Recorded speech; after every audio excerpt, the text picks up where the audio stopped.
जय Hind friend, India और pride में आप सभी का स्वागत है। फ्रेंड्स, यहाँ पे हम डॉक्टर नगेन द्वारा संपादित हिंदी साहित्य के इतिहास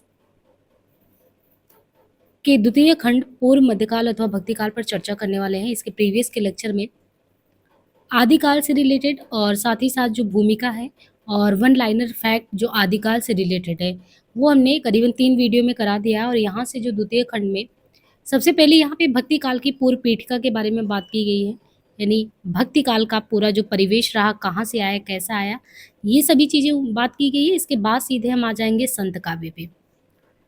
तो पूर्व पीठिका में सबसे पहले भक्ति काल के उद्भव विकास के बारे में बताते हैं डॉक्टर नगिन कि हिंदी साहित्य के संदर्भ में अगर भक्ति काल से मतलब निकाला जाए तो क्या है। भक्ति काल से मतलब है उस काल से जिसमें मुख्यतः भागवत धर्म के प्रचार तथा प्रसार की बातें की गई हों, यानी भागवत धर्म के प्रचार प्रसार के परिणाम स्वरूप जो भक्ति आंदोलन का सूत्रपात हुआ और वो जन जन में लोगों में लोक प्रचलित भाषा में जो अभिव्यक्ति बना, जिससे भक्ति विषयक विपुल साहित्य की बाढ़ सी आ गई। तो ये जो भक्ति भावना है ये वैष्णव धर्म तक ही सीमित नहीं था, शैव है, शाक्त है धर्म, इनके अलावा जो बौद्ध है और जैन संप्रदाय, यहाँ तक ये प्रभावित हुए बिना नहीं रह सका। इसलिए जब भी हम भक्ति काल के विवेचन करने की बात करेंगे तो उससे पूर्व भक्ति भावना की परंपरा और परिवेश का संक्षिप्त परिचय पा लेना जरूरी है। भारतीय जो धर्म साधना है उसके इतिहास में भक्ति मार्ग का विशिष्ट स्थान है। हमने पहले प्रीवियस के लेक्चर में बात किया था कि जैसे रामचंद्र शुक्ल जो है उन्होंने बौद्ध यानी सिद्ध साहित्य, नाथ साहित्य, जैन साहित्य, जिनको इन्होंने धार्मिक साहित्य का नाम देकर कुछ को इन्होंने आदिकाल में रखने की कोशिश नहीं की, यानी उससे निकाल देने की, उसके बाहर रहने की बात कही, क्योंकि उन्हें लगा ये साहित्यिक ग्रंथ नहीं है। लेकिन बाद में आप देखते हैं हजारी प्रसाद द्विवेदी जी कहते हैं कि अगर ऐसे ही हम सिद्ध साहित्य, नाथ साहित्य इनको दरकिनार कर देंगे तब तो जैसे एक वृक्ष होता है और उसका ये पता नहीं कि वृक्ष का जड़ कहाँ है, तना क्या है, बिल्कुल भक्ति काल तो बिल्कुल ऐसे ही खड़ा हो जाएगा। यानी जिस नाथ साहित्य के सानिध्य में कबीर जैसे महापुरुष का जन्म होता है, उसी का जुड़ाव तो संत काव्य प्रवृत्ति में आगे चल के भक्ति काल में होता है। तो हम बिल्कुल भी सिद्ध या नाथ साहित्य को दरकिनार नहीं कर सकते, भले ही वो अभ्रंश साहित्य में आते हों। और वैसे भी भारतीय धर्म साधना के इतिहास में कहते हैं भक्ति मार्ग का विशिष्ट स्थान है। यद्यपि संहिता भाग के रचना काल तक उसके अस्तित्व का कोई परिचय नहीं मिलता, लेकिन जैसे ही आप वैदिक युग में आते हैं वहाँ पे धार्मिक कर्मकांड ये सब देखने को मिलता है। लोग वहाँ पे प्राकृतिक वस्तु अथवा घटनाओं के मूल में किसी देवता की कल्पना करने लगते हैं और धीरे धीरे दैनिक जीवन के उल्लास में यह अभिव्यक्ति के रूप में यज्ञ वगैरह होने लगता है। और लोग इसके केंद्र में क्या रखते हैं, भक्ति भाव क्यों लोगों के अंदर आता है, ऐहिक सुखों की प्राप्ति पर केंद्रित होता है। वो अंतःकरण एक में होता है, मन में भक्ति। जैसे निर्गुण और सागुण में आप यही अंतर पाते हैं कि निर्गुण निराकार ईश्वर की कल्पना की बात करता है और सगुण जो करता है साकार रूप में ईश्वर की कल्पना की बात करता है। लेकिन कहते जब लोगों को भक्ति का मतलब तक नहीं पता था तो लोग जो प्रार्थना करते थे उस प्रार्थना के केंद्र में उनको ऐहिक सुख, इंद्रिय सुखों की प्राप्ति पर वो भक्ति केंद्रित होता था, ना कि अंतःकरण यानी मन से जो साधना है उस पे होता था। बल्कि ये सभी चीजें ये भक्ति भाव करते थे बाह्य विधानों को ध्यान में रखते करते थे। वो क्या करते थे, यज्ञ करते, कर्मकांड करते और श्रद्धा भी, यानी यज्ञ कर्मकांड ऐसी चीजें नहीं करते तो यज्ञ वगैरह का कोई मतलब नहीं था। अब ऐसे में स्थिति यही थी कि जिसको भक्ति भाव दिखाना है तो उसके पास उसी के अनुरूप जो है कह सकते हैं कि जो भक्ति भाव के लिए जो वस्तु आदि की जरूरत होती है वो चीजें उनके पास होने चाहिए। तो भक्त के लिए ये स्वाभाविक हो जाता था कि जो बिखरी हुई शक्ति उसमें सामंजस्य कैसे लाए। और धीरे धीरे आप कहते हैं कि जो विद्वान लोग हैं वो सत, इंद्र, मित्र, वरुण या अग्नि का नाम से इसको पुकारते थे और सर्व मौलिक एकता के प्रतिपादन के द्वारा परमात्मा तत्व की प्रतिष्ठा हो जाने के बाद धीरे धीरे हमारी संस्कृति में भक्ति भाव का प्रोत्साहन होने लगता है। फिर उन्होंने कहा कि भक्ति भाव धीरे धीरे आगे कैसे बढ़ा। जब आर्य आए तो अनेक सभाएं, परिषदें हुआ करती थी, तर्क वितर होता। हमारे यहाँ पे दार्शनिक विवेचन में ब्राह्मण, आरण्यक, उपनिषद नामक भागों की रचना हुई जिसमें जीवात्मा तथा अव्यक्त प्रकृति की भावना का उदय बताया गया। और धीरे धीरे जो है जन्म जन्मांतर की कल्पना के आधार पर कर्म बंधन से जीवात्मा को उन्मुक्त करने के उपाय जब सोचे जाने लगे तो ये लगा कि हम जो भौतिक सुविधाओं यानी कर्म जाल में फंसे हुए हैं हमें इससे अलग होना चाहिए और कुछ समय परमात्मा की चिंतन में तल्लीन होकर व्यतीत करना चाहिए। और बाद में फिर वैदिक उपासना ध्यान योग के रूप में पढ़ित हो गया और जिससे श्रद्धा भक्ति का द्वार रास्ता खुल गया। अब यहाँ पे सबसे अच्छा परिभाषा जो परिभाषित की है भक्ति भाव को, मोनियर विलियम्स, मुनीर विल्यम्स ने जो है भक्ति भाव की परिभाषा में कहा है, भक्ति शब्द की व्युत्पत्ति कहाँ से हुई? भज, भज धातु से हुआ है। भक्ति भाव भज धातु से हुआ है। इसके आधार पे हम ये कह सकते हैं कि भक्ति भावना जो है वो आर्यों के दार्शनिक एवं आध्यात्मिक, जो आर्य हैं उनके जो दार्शनिक और आध्यात्मिक विचार हैं, इसी के क्रम के अनुसार जो श्रद्धा उपासना से विकसित उपास से भगवान के ईश्वर में जो भाग लेना, उसी को बेसिकली क्या कहते हैं? भक्ति भाव। वैसे भक्ति का सर्वप्रथम उल्लेख हमें कहाँ मिलता है? तो श्वेताश्वर उपनिषद में मिलता है। और ये भी कि आर्यों के भारत आने पर यहाँ के जो यक्ष, किन्नर, गंधर्व, असुर, व्रात्य, विद्याधर आदि जातियों की नागर संस्कृति का परिचय मिलता है। आर्य लोग जो थे, इनका जीवन कैसे होता था? वो सैनिक जीवन व्यतीत करते थे और उनका जातीय जीवन ग्रामीण संस्कृति पर आधारित होता था। तो एक तरफ सैनिक जीवन, दूसरी तरफ जातीय जीवन, दोनों का मिला-जुला स्वरूप भारतीय संस्कृति के रूप में देखने को मिलता है और कहते हैं भक्ति परंपरा की शुरुआत भी यहीं से होती है। और जैसे उत्तर भारत में आप देखते हैं कि भक्ति भाव इस तरीके से फलने-फूलने लगता है, वैसे ही आप देखेंगे कि दक्षिण भारत जो है, वहाँ भी द्रविड़ संस्कृत गर्भित पृथक भक्ति का सूत्रपात हो चुका था। और धीरे-धीरे यही चीज़ आप देखेंगे कि समर्पण की प्रबल भावना बाद में दक्षिणात्य आचार्यों द्वारा उत्तर भारत में लाया गया। और ये चीज़ वास्तव में ईसवी सन के प्रारंभिक काल में ही उत्तर और दक्षिण की दोनों परंपराओं का मिलन हो गया था। ईसवी सन मतलब ईसवी पूर्व, जब हम कहते हैं ईसा मसीह से पूर्व की बात, और ईसवी सन में हम देखते हैं कि ईसवी सन के प्रारंभिक काल में ही उत्तर और दक्षिण में जो है भक्ति भाव का शुरुआत हो जाता है। और यहाँ पे एक चीज़ ये ध्यान रखना है कि यहाँ पे भक्ति भाव के केंद्र में इन लोगों ने रखा, पूजा को भक्ति का मुख्य साधन माना गया, जिसे शिव की भांति तमिल भाषा का शब्द ठहराया गया। यानी पूजा को शिव की भांति, तमिल भाषा का शब्द मतलब यहाँ पे मायोन या तिरुमाल को भी विष्णु का पर्याय बतलाया जाता है। स्वयं भागवत को भी कन्नड़ प्रदेश में रचित कहा गया। ये ग्रंथ मध्यकालीन भक्ति परंपरा का मुख्य प्रेरणा स्रोत बना। वैसे भक्ति भावना के संदर्भ में पांचरात्र भी कम उल्लेख नहीं है। पंचरात्र क्या होता है? इसका मुख्य उद्देश्य होता है कि भक्ति मार्ग के साधन का निरूपण करना। संहिताओं ने, जैसे संहिता वगैरह में बताया कि देवालय के निर्माण, उनमें आराध्य देव की प्रतिष्ठा करो, फिर विधिवत पूजन अर्चन करो, ऐसे भक्ति भाव होता है। मतलब एक तरीके से अवतारवाद को बहुत ही अच्छे व्यवस्थित रूप में। और वही चीज ईसाई मत हो, इस्लाम धर्म है, इनकी देन के रूप में भक्ति की स्थापना बहुत पहले ही अप्रमाणित हो चुकी थी। इधर श्रमण संस्कृति और साहित्य के आधुनिक विद्वानों ने भी परंपरा से अपना प्राचीन संबंध सूत्र दिखलाने के यत्न करने शुरू कर दिए। तो भक्ति भाव का एक अपना अपना यहाँ पे अर्थ निकल के आता है कि भक्ति भाव को किसने किस रूप में लिया। तो ये भक्ति काल के बारे में इन्होंने बताया, इसकी पूर्व पीठिका के बारे में। अब ये बताते हैं कि जैसे भक्ति काल है तो उसके पीछे जो राजनीतिक, सामाजिक, आर्थिक परिस्थितियां रही है वो कौन सी जिम्मेदार है। तो यहाँ पे देखिए डॉक्टर नगेंद्र की इस रचना में जो है किताब में परिवेश को इन्होंने बहुत ही विस्तार से दिया है, पूरा ऐतिहासिक परिप्रेक्ष्य दे दिया है। उतना डीप में आपको जाने की ज़रूरत नहीं है, बहुत थोड़ा बहुत जानना है।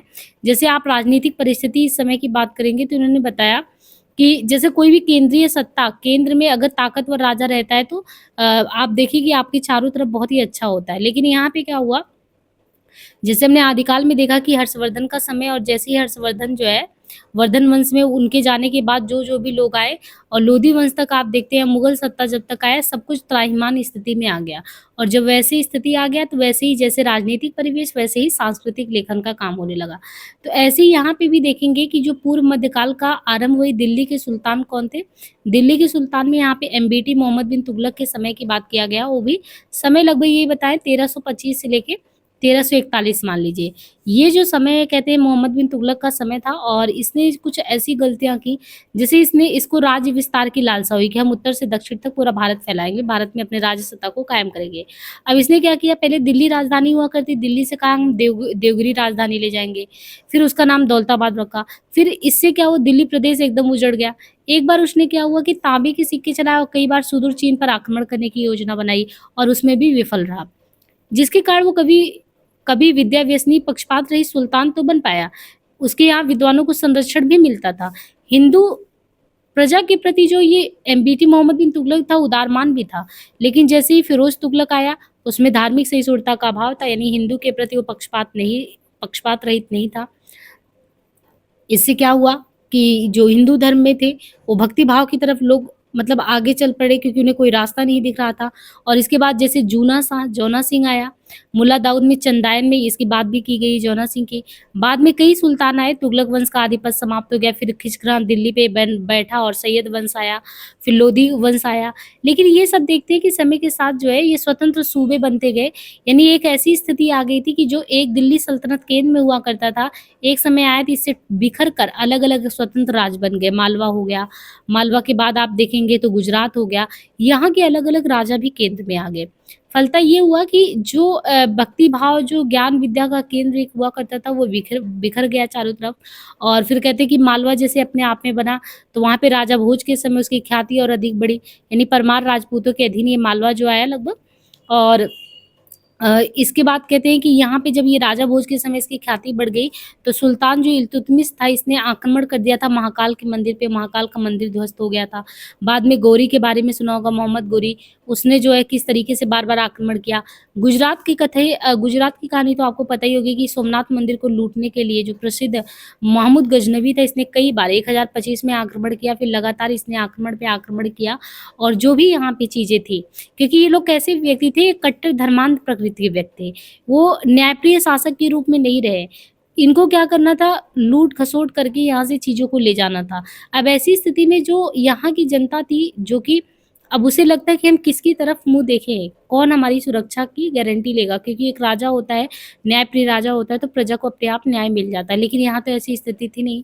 फिर जो स्वतंत्र दिल्ली से हुआ जौनपुर, जौनपुर में फिरोज़ शाह तुगलक, उसका चचेरा भाई जूना शाह, उसके स्मारक स्वरूप गोमती नदी के किनारे जौनपुर नगर बसाया गया। फिर यहाँ पे भी देखेंगे तो विद्यापति ने कीर्तिलता में जौनपुर का रोचक वर्णन किया है। यहाँ पे शमसुद्दीन इब्राहिम सर्की उससे भी अधिक सफल शासक से सिद्ध हुआ। और यहाँ पे कहते हैं कि यहाँ पे भी फिर जो है दिल्ली सल्तनत के विरुद्ध परास्त होकर लड़ाई वगैरह हुआ, तो यहाँ भी वैसी ही स्थिति थी। फिर दिल्ली से दूर होने के कारण कई बार आक्रमण करके मुस्लिम आक्रमणकारी बंगाल में ज़्यादा दिन टिक तो नहीं पाए, लेकिन समय-समय पर बंगाल में भी लोग जो है हिंदू मुस्लिम जो वैमनस्य था वो फैलता गया। यानी यहाँ भी वही चीज़ स्थिति बिल्कुल वही कहेंगे कि प्रतिकूल थी। फिर इसके बाद बहमनी राज के बारे में बताया कि कैसे बहमनी राज अस्तित्व में आता है मोहम्मद बिन तुगलक के शासनकाल में।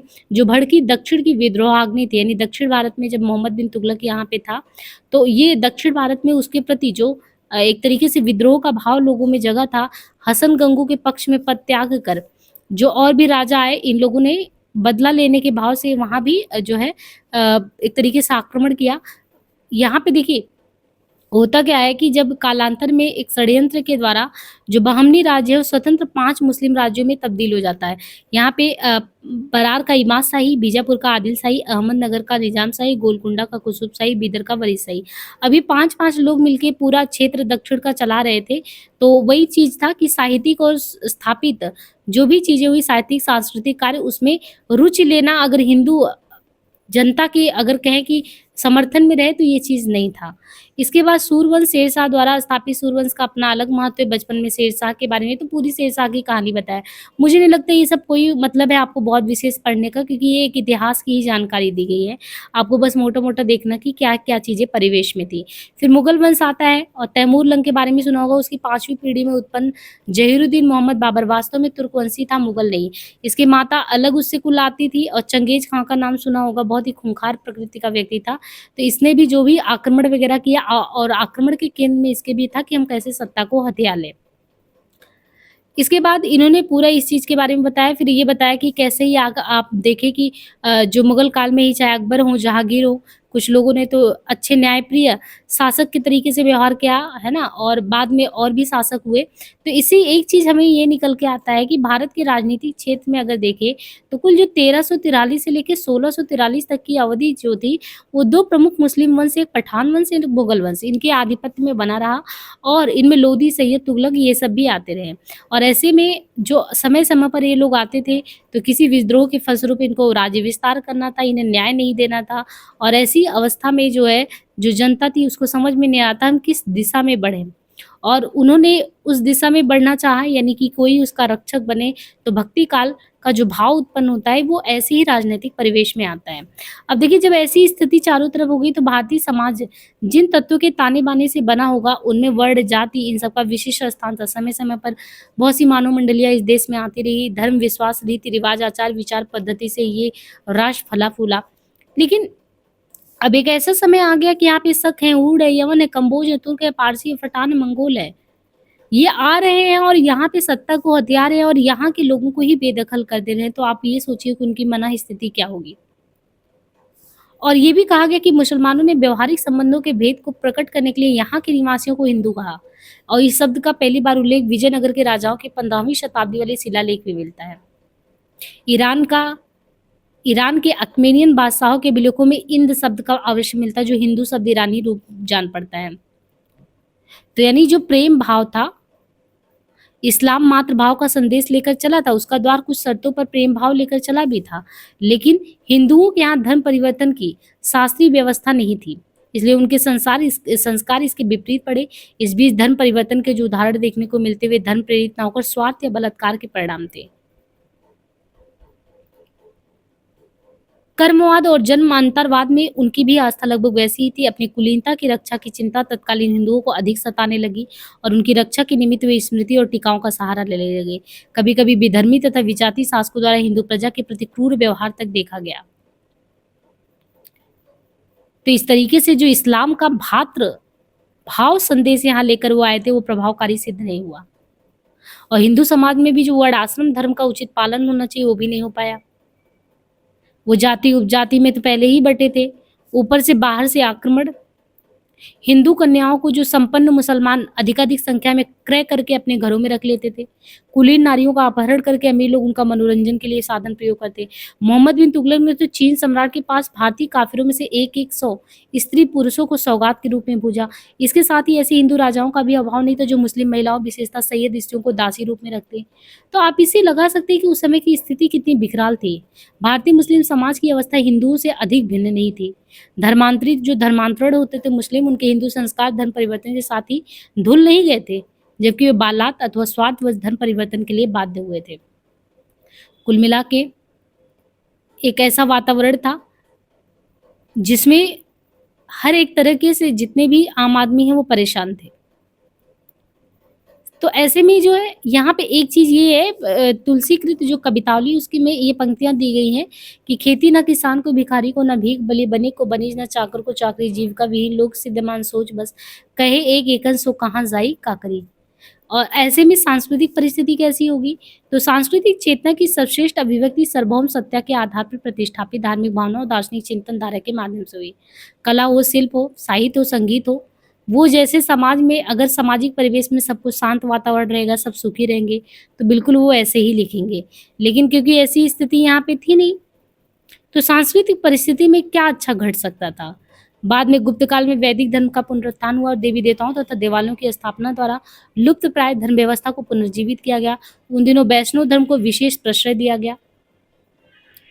यानी सांस्कृतिक क्षेत्र में देखें तो वैष्णव धर्म को विशेष प्रश्रय दिया गया और स्मृति ग्रंथों में लोक प्रचलित विश्वासों तथा मान्यताओं को भी स्थान दिया गया।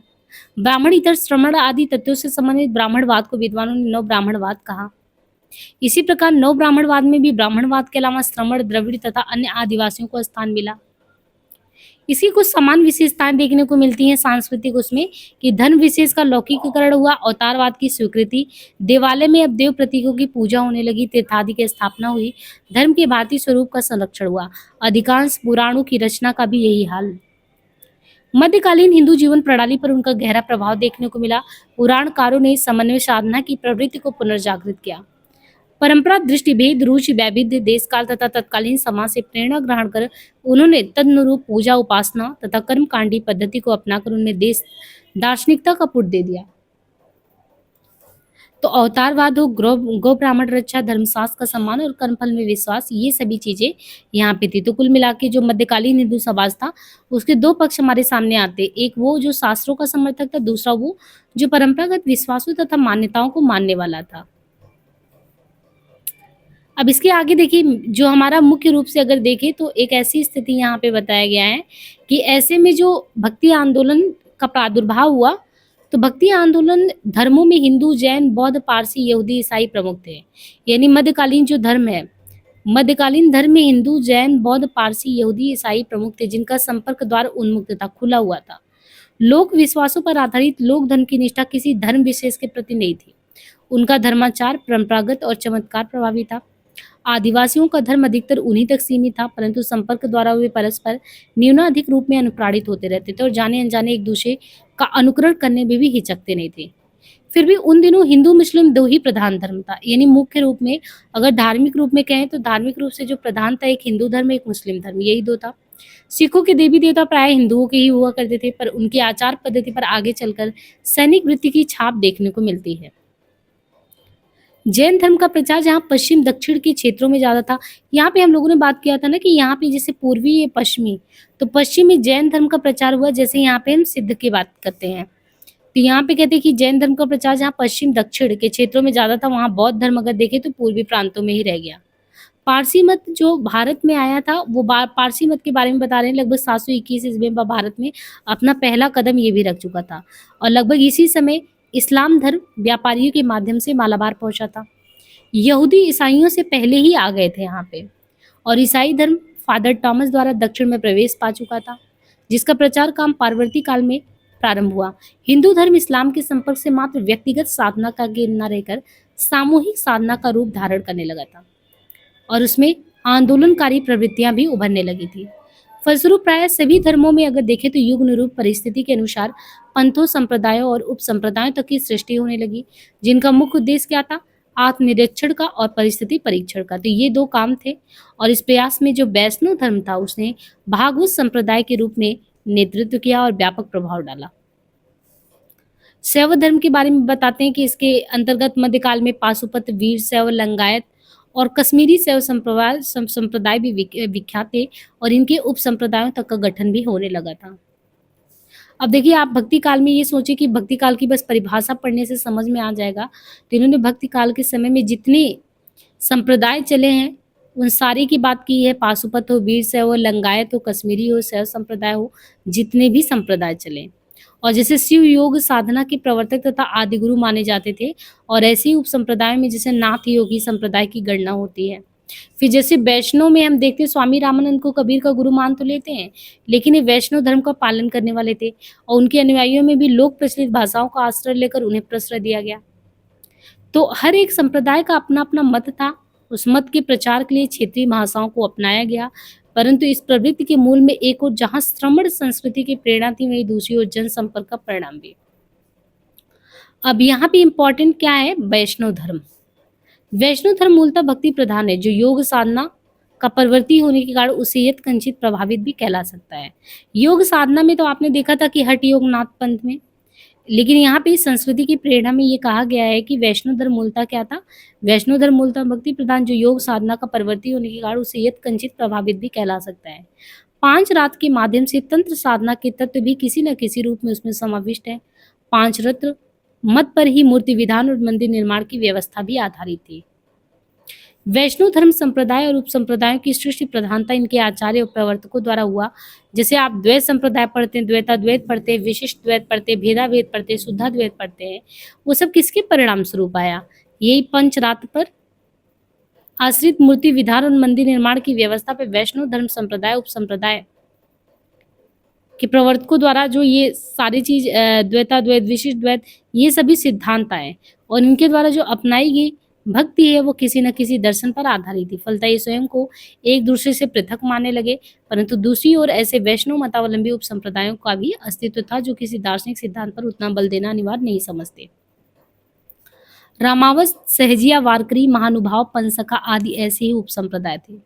शाक्त धर्म भी था, और शाक्त धर्म में कह रहे हैं कि दक्षिण मार्गी और वाम मार्गी नामक 2 श्रेणियां थी, और कबीर जो थे उन्होंने वाम मार्गी शाक्तों के प्रति विरक्ति और अनास्था प्रकट की, जो बौद्धा अनाचार तक में लिप्त हो जाया करते। कबीर जो शाक्त धर्म में वाम मार्गी था, वो वाम मार्गी के प्रति इनके मन में अनास्था का भाव था। क्यों? क्योंकि वो अनाचार में लिप्त होते थे। हिंदू धर्म को सुव्यवस्थित करने के लिए जो शंकराचार्य जी ने स्मार्त संप्रदाय की स्थापना की। देखिए, शंकराचार्य जी को इसलिए सबसे ज्यादा भक्ति भाव में अहम माना जाता है क्योंकि इन्होंने हिंदू धर्म के सुधार का जो कार्य किया, जिस स्मार्त संप्रदाय की स्थापना की, जिसमें इन्होंने पंचदेव उपासना की व्यवस्था की। आगे चलकर इसमें अंधविश्वास ने स्थान पा लिया। किसमें? जो मूल रूप में इनका धर्म था शंकराचार्य का, इसमें अंधविश्वास ने स्थान पा लिया, जिससे भक्ति का मूल रूप तो धूमिल पड़ गया। पारलौकिक फल की आशा में लौकिक मर्यादाओं के बंधन कसते गए। लोग यहाँ पे रहते और कल्पना करते कि परलोक की। अब लोग तीर्थ और मंदिर व्यापार केंद्र से लगने लगे। एक होता है कि मन में शांति के लिए आप मंदिर जा रहे हैं, तीर्थ जा रहे हैं, लेकिन यहाँ पे तो ये ऐसा लगता है कि ये केंद्र जा रहे हैं, व्यापार केंद्र। तीर्थ और मंदिर व्यापार केंद्र है। और जो पंडे और पुरोहित उनके आचार व्यवहार में ऐसा लगता है कि मर्यादा का उल्लंघन कर रहे हैं। श्रमण धर्म के तहत बौद्ध और जैन मतों की गणना की जाती है, जिनका लोक धर्मी होने के कारण निर्गुण भक्ति पर न्यूनाधिक प्रभाव भी पड़ता। जैनियों की तपोनिष्ठ नैतिक आचार पद्धति और बौद्धों के निर्माण शून्य तत्व मध्य मार्ग आदि का प्रभाव उन पर पड़े बिना नहीं रह सका। मध्यकाल में उक्त दोनों धर्मों में पुराणपंथी परंपराओं के प्रति असंतोष बढ़ने लगा। फलस्वरूप हसोन्मुख प्रवृत्तियों की बाढ़ को रोकने के लिए सुधारवादी आंदोलनों का तांता लग गया। उदाहरण लें तो बौद्ध धर्म की महायान शाखा में विभिन्न यानों की वृद्धि होती गई। मंत्रयान हो, वज्रयान हो, सहजयान और कालचक्रयान जैसे उप संप्रदाय इसी के परिणाम है। संतों ने कदाचित इसी कारण सभी को फटकारा है कि इन्होंने मूल प्रश्न को छोड़कर बाह्य विधानों का बितंडा खड़ा कर दिया। मध्यकालीन भक्ति आंदोलन ऐसी बातों के विरोध में जोर पकड़ता जा रहा था जिसमें सूफी साधकों ने भी महत्वपूर्ण योग दिया। इस्लाम धर्म में अगर बात करें तो इस्लाम धर्म में ऐसे ही सरा और वेशरा दो प्रकार की कोटियां थी। इनमें एक सरा सरातनी होते और वेसरा जो होते थे वो मस्त मौला फकीर। अभी भी जो आप फकीर कहते हैं तो ये वेसरा में आते हैं। और सरस जो करके ये सनातनी है, जो कभी कभी पीर पैगंबर के चमत्कारपूर्ण करिश्मों का आश्रय लेते हैं। ये अपने क्रियाकलाप में इस्लाम के मूल सिद्धांतों की उपेक्षा तक कर दिया करते हैं। इनका एक समुदाय मजजूब नाम से भी प्रसिद्ध है, जिनके अनुयायी ना तो राजा न रोजा रखते हैं न नमाज, न पैगंबर के प्रति वो आस्थावानी होते हैं। और जो वेशरा साधक है, वो वेशरा साधक मलामती कहलाते हैं, जो खुदा की कृपा पात्र समझे जाते हैं। तो देखिए दो टाइप में हो गए। सरा तो बिल्कुल ही कटे हुए हैं, वो तो यहाँ ना रोजा रख रहे हैं ना नमाज रख रहे हैं। लेकिन जो बेसरा साधक है मलामती, जो खुदा की कृपा पात्र समझे जाते हैं, बेसरा संप्रदाय के तहत मदारी, मलंग, कलंदरी, रसूल शाही, लाल साहबजिया, मूसा सुहागिया ये सब उप संप्रदाय भी आते हैं। जो भारतीय सूफी है, इसलिए पढ़ना है इस्लाम धर्म के बारे में क्योंकि हमें भारतीय सूफी साहित्य के बारे में भी पढ़ना है। और ये मुख्यतः जो बेसरा संप्रदाय है उसी के हैं, जो इस्लाम को मानने वाले हैं। सनातन पंथी मुसलमानों से सब समय ये मेल नहीं खाते। इनके संप्रदाय में भी 5 मुख्य हैं, जिसमें चिश्ती संप्रदाय, कादरी संप्रदाय, सुहरावर्दी, नक्शबंदी और सत्तारी। और जो चिश्ती संप्रदाय है उसमें 2 उप संप्रदाय आते हैं, एक साबरी और निजामी। और साबरी और निजामी में भी हिसामी और शाही आता है। इसी प्रकार जब कादरी संप्रदाय की बात करते हैं तो वहीं में वहाबिया और रजाकी आते हैं। इनकी भी जो प्राशाखाएं हैं उसमें मुकीम शाही, नौशाही आते हैं। और नौशाही के प्रवर्तक कौन है? हाजी मोहम्मद। इनके 4 शिष्यों में से 2 के नाम पर शाखाएं हैं, पाक रहमानी और संचियारी के रूप में प्रसिद्ध। इस प्रकार केसर शाही और बिनवा जैसे 2 अन्य संप्रदाय भी आते हैं।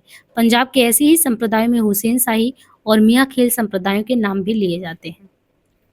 संप्रदाय के तहत जलाली, मखदूमी, मीरन शाही, दौला शाही, इस्माइल शाही ऐसे भी कई शाखाएं आती हैं। और केरल का शास्ता पूजक संप्रदाय ये क्या है? ये बंगाल के धर्म ठाकुर, सहजिया, बाउल, सत्यपीर, कर्ताबाजा आदि संप्रदाय, उड़ीसा का पंचसखा संप्रदाय, महाराष्ट्र का इसी प्रकार वारकरी और महानुभाव संप्रदाय, ये सब भक्ति आंदोलन की ही देन है, जिनके अनुयायियों द्वारा भक्ति काव्य की रचना हुई और इस प्रकार भक्ति साहित्य का विपुल भंडार समृद्ध हुआ। तो आप यहाँ से देखने पे ये लगा होगा ना कि भक्ति काल जो है बेसिकली किसी एक उससे नहीं मिला है, कई संप्रदायों से मिलकर उप संप्रदाय में विभक्त होके ये बना है। अब यहाँ पे भक्ति आंदोलन में ये भी बताया कि कैसे ललित कलाओं का मतलब प्रभाव देखने को भक्ति आंदोलन में मिलता है। कहते हैं कि भक्ति आंदोलन का एक समय लोकप्रियता इतना ज़्यादा बढ़ा कि कला क्षेत्र में भी उसका छाप देखने लगा। जैसे आप वास्तुकला में मूर्ति कला हो, चित्रकला, संगीत कला।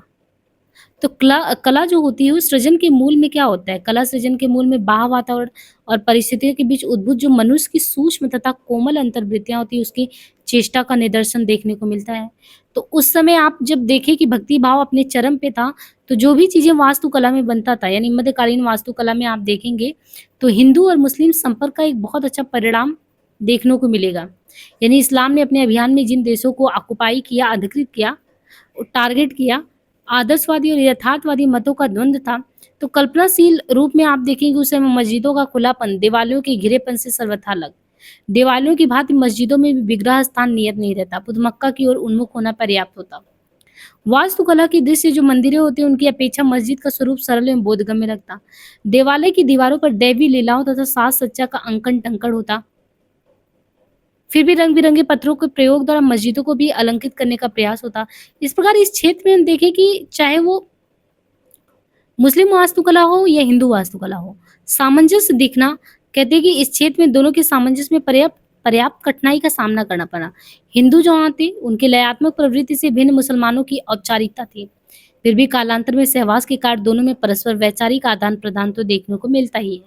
मानवीय भावनाओं की विजय हुई और वास्तुकला भी इससे प्रभावित बिना नहीं रह सका। तो यानी वो चीज़ें आपको वहाँ की यानी देवालय है, मस्जिद है, इन सारी चीज़ों में देखने को मिलता है। जैसे भवन निर्माण में आप कड़ियों को जोड़ेंगे तो आपको मुस्लिम राजगीर इसके विपरीत मेहराबों की सहायता लेते। भारतीय राजगीरों ने भी मुस्लिम प्रभाव ग्रहण कर मेहराब बनाना शुरू किया। शिखर का स्थान देखिए जहाँ पे मीनारों से अलग रहा, मुस्लिम आदेशों पर भारतीय राजगीरों द्वारा निर्मित भवनों में भारतीयता की छाप दिखती है। तो आप इस तरीके से देख सकते हैं कि एक-दूसरे से वो अलग नहीं रहे। मुगल काल में आप देखिए स्वर्ण युग कैसे हुआ, ताजमहल का निर्माण सर्वश्रेष्ठ उपलब्धि।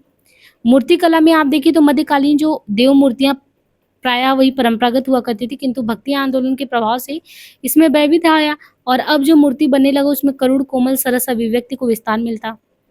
बौद्ध और जैन मूर्ति कला के विकास में प्रचलित रूढ़ियों के कारण ज़्यादा उसमें विकास की गुंजाइश थी नहीं, लेकिन उस समय की परिस्थिति भी मूर्ति कला के विकास में ज़्यादा सहायक हो नहीं पाई इनके लिए। इसके विपरीत वो कहीं-कहीं बाधक ही बनी। इस्लाम में मूर्ति पूजा का कोई स्थानीय महत्व तो था नहीं। पारसी और यहूदी धर्म में लीला तत्व का स्थान न होने के कारण मूर्ति कला के विकास की संभावनाएँ ज़्यादा थी नहीं। लेकिन हिंदू देवी-देवताओं की मूर्तियाँ बनती थी। चित्रकला में चित्र के प्रारंभिक नमूने में आपको गुफाओं में देखने को मिलते हैं, जिनमें पूरा-कालीन भारतीय चित्रकारों का निरीक्षण प्रतिभा कौशल देखने को मिलता है और भारतीय चित्रकला में दर्शन और अनुभूति दोनों मिलता है। चित्रकला के कहते 3 पक्ष होता है, चित्र, अर्धचित्र और चित्राभास। और इसमें कहते हैं कि षडंग की महत्ता भी होती है, रूप विधान, रूप भेद, प्रमाण, भाव, योजना, सदृश्य और ये नमूने आपको इस काल में देखने को मिलते हैं। जैसे मम्मट के काव्यशास्त्र में भी भित्ति चित्र की चर्चा देखने को मिलती है। चित्रों में बुद्ध का परिनिर्वाण देखिए। बाद में कहते हैं मध्यकालीन चित्रों में भी विभिन्न रसों की अभिव्यक्ति देखने को मिलती है। न केवल मानवीय चित्रों में अपितु प्राकृतिक चित्रों में भी वो चीज़ें देखने को मिलती है। कैसे नायक-नायिकाओं का चित्रांकन मध्यकालीन चित्रों की एक प्रमुख विशेषता होती है। राजस्थानी शैली में लोकप्रिय रही ईरानी चित्रकला के मेलजोल से मुगल शैली का भी विकास हुआ। हुमायूँ यहाँ तक कि हुमायूँ के साथ कहते हैं कि ईरान के 2 चित्रकार भी आए थे। हुमायूँ के साथ ईरान से कौन आया था? मीर सैयद अली और अब्दुस समद ईरान से आया। जंगली जंतुओं का शिकार हो, युद्ध क्षेत्र की वीरता, दरबारी जल विहार, वाटिका मनोरंजन, ऐसे चित्रों को ये उकेरते थे, ऐसा लगता वो सजीव हो उठता। और मध्यकालीन में आप संगीत कला का देखिए तो इतिहास अधिकतर संगीत घरानों का इतिहास रहा। इस काल में भारतीय संगीत हो या ईरानी संगीत का मेल-जोल एक नया मोड़ लेकर आता है। अलग-अलग पद्धतियाँ, गायन पद्धति में भी अलग रूप। अब बात आता है साहित्य और असाहित्य का प्रश्न, तो ये बताया किस-किस चीज़ का प्रभाव पड़ा। फिर साहित्य और असाहित्य के प्रश्न में कहते हैं कि मध्यकालीन जो भक्ति साहित्य रहा, वो प्रायः पद्य में है। देखिए गद्य का क्या मतलब है? कविता, कहानी, नाटक जो आप इस तरीके से गद्यांश पढ़ते हैं। पद्य में क्या होता है? जो कविताएँ आप पढ़ते नहीं, वो पद्य है। कहते हैं मध्यकालीन भक्ति तो आपको ज़्यादातर पद्य में दिखेगा, वहाँ साहित्य काव्य का ही पर्याय है। इसलिए काव्य रसिक अथवा साहित्य पाठकों को ध्यान देना पड़ेगा इसके लिए। क्योंकि सब कुछ काव्य शास्त्र ही है, इतना आसान तो है नहीं है। और कहते हैं दूसरी शताब्दी में भारत के नाट्यशास्त्र जहाँ तक विदित है काव्य शास्त्रीय परंपरा का सूत्रपात कब हुआ? ईसा पूर्व द्वितीय शताब्दी में हुई भारत के नाट्य शास्त्र से। जबकि विभिन्न अभिनयों के संदर्भ में श्रृंगार आदि रसों को महत्व प्रदान किया जाने लगा। आगे चलकर फिर भामा के अलंकार, वामन के रीतिवाद, आनंदवर्धन का ध्वनिवाद, कुंतक का वक्रोक्ति और छेमिंद का औचित्य, ये सब आप उसमें पढ़ेंगे काव्य शास्त्र में। उनका प्रसार होता गया और काव्य परीक्षा करते समय इनके द्वारा निर्धारित नियमों की अनुरूपता को मानदंड मानकर काव्य शब्द का अभिप्राय माना गया। यानी काव्य का अर्थ आपने देखा था संस्कृत में काव्य का अलग अर्थ है और हिंदी में एक तरीके से अलग है। परंतु काव्य शब्द का अभिप्राय वहीं तक सीमित नहीं रहेगा, उसके मूल अर्थ की ओर अगर आप जाएँगे, तो जिसका प्रयोग कभी पहले किया जाता रहा हो, कवि के आधार पर निर्मित काव्य शब्द का अर्थ प्रायः कवि कर्म होता है और इसके तहत कवि शब्द के मूल अर्थ का समावेश स्वभावतः हो जाता है। अब इन्होंने बताया कि कवि का क्या मतलब है, मूल अर्थ क्या है, जानने वाला, वर्णन करने वाला कवि होता है। कवि शब्द का प्रयोग मनीषी और स्वयंभू तक के लिए और श्रीमद् भागवत में हुआ। कर्तव्य करे के निर्णय के प्रसंग में ये चीज़ आया हुआ है।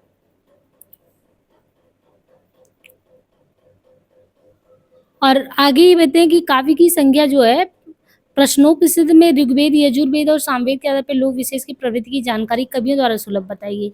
फिर भी ऐसे कवियों की कृतियों को कहीं काव्य की संज्ञा दी जाती है, कहीं कवि का पर्याय माना जाता है।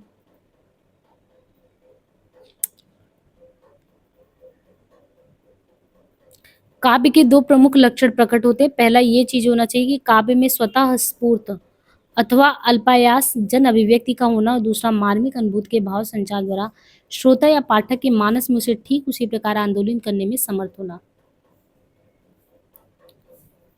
इस प्रकार उत्कृष्ट काव्य रचना के लिए जहाँ भाव या वर्ण विषय का यथेष्ट मनोरम रहना अनिवार्य है, वहाँ उसकी व्यंजना शैली का सशक्त एवं प्रभावशाली होना भी जरूरी है। परंतु सब समय सर्वत्र ये संभव नहीं हो पाता कि भव्य भाव, सशक्त भाषा तथा सुंदर रचना शैली से समन्वित हो। तो यहाँ पे काव्य क्या है, काव्य और कवियों में क्या अंतर है, कुछ इस तरीके से उन्होंने बताया है कि काव्य का क्या मतलब है।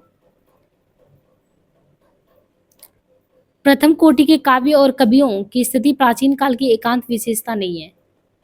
मध्यकाल में भी कहते हैं ऐसे बहुसंख्यक कवियों का पता चलता है जिनकी काव्य विषयक मान्यता उन्हें काव्य शास्त्रीय परंपरा से अलग कर देती है।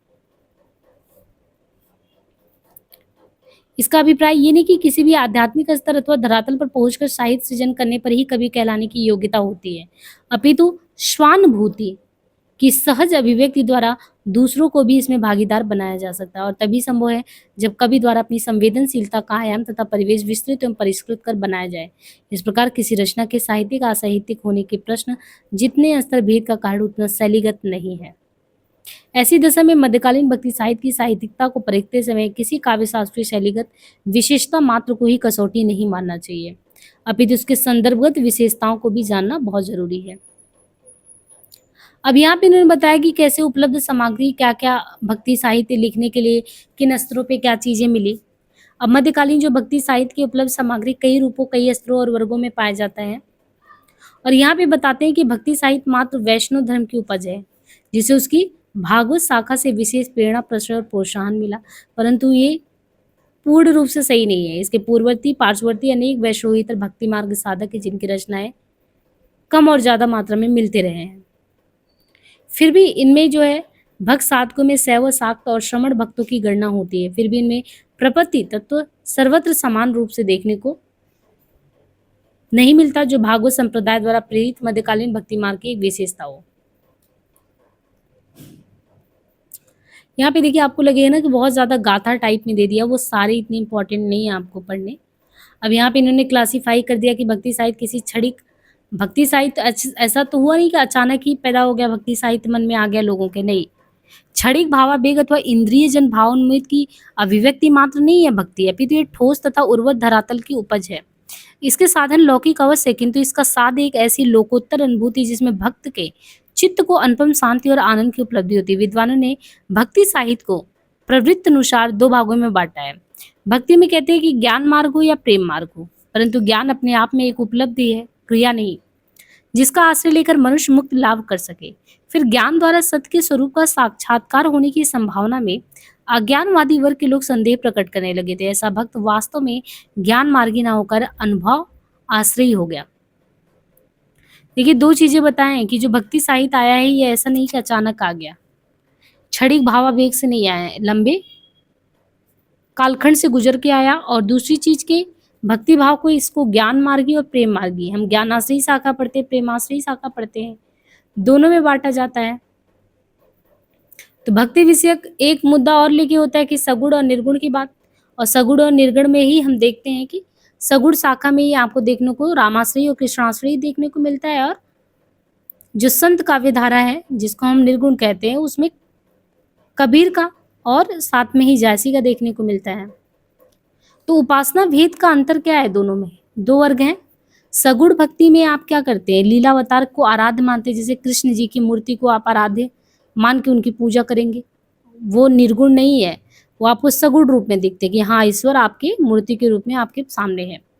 और निर्गुण भक्ति बिल्कुल अलग है, कठिन है, क्योंकि वहाँ पे आपको ब्रह्म की अनुभूति करनी है, जो मूर्ति आपके सामने नहीं है उसके बारे में भी आपको सोचना है।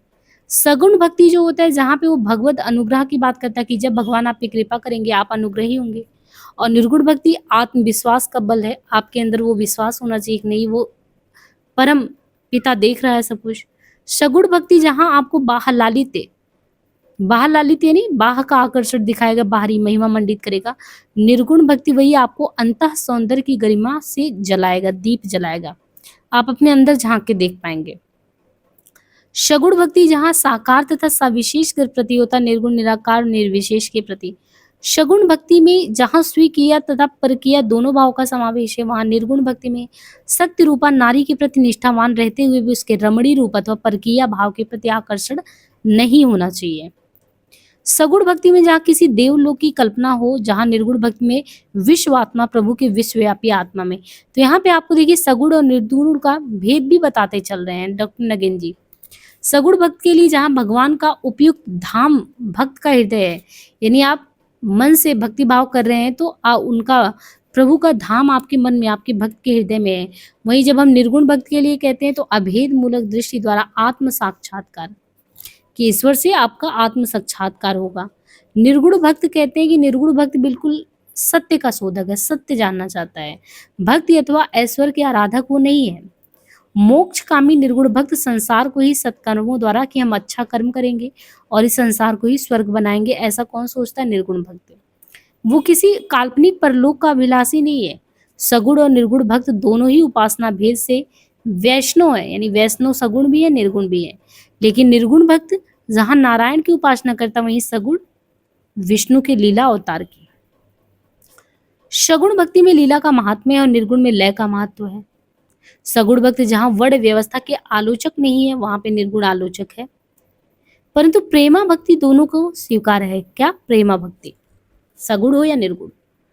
सगुण भक्ति परंपरा का मूल कदाचित दक्षिण में है, वहां से आया, और निर्गुण भक्ति का आदि स्रोत कहते हैं श्वेताश्वर उपनिषद से।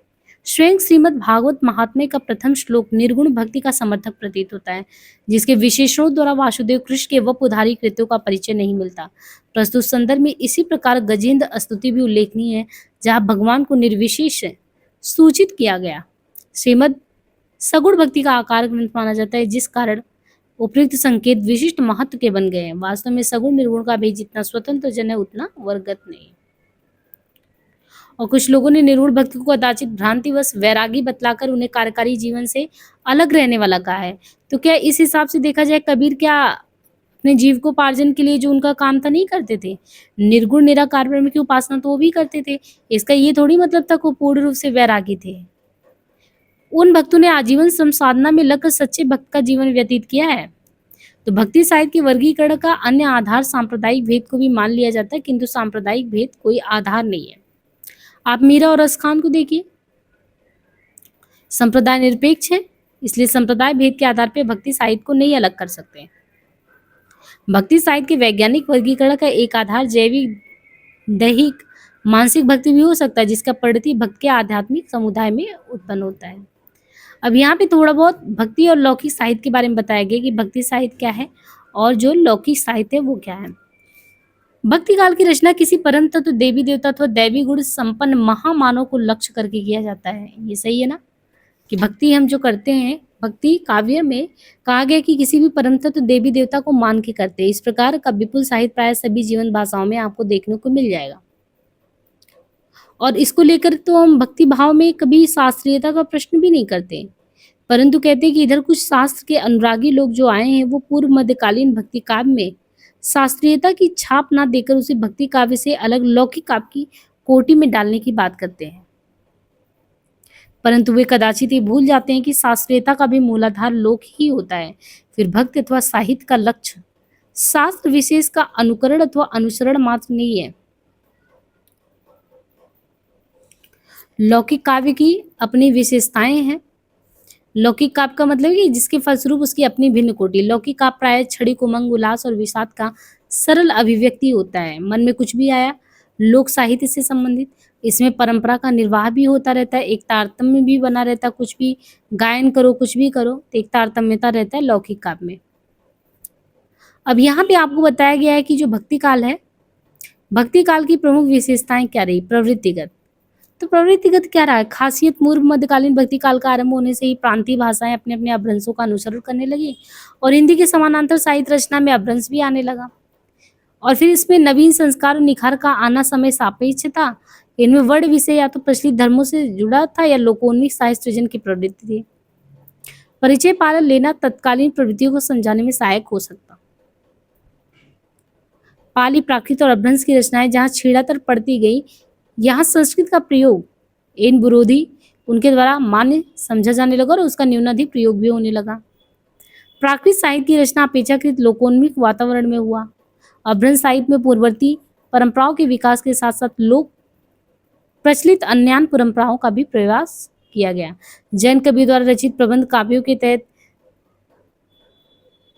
चरियो पुराण आदि देखने को मिलते हैं। तो इन पे हम अपभ्रंश वगैरह पे पहले भी बात कर चुके हैं, उसी को सब डिटेल में बताया गया है। इसके बाद प्रवृत्तिगत विशेषताएं की क्या क्या विशेषताएं रही, किन चीज़ों को जो है यहाँ पे बढ़ावा दिया गया।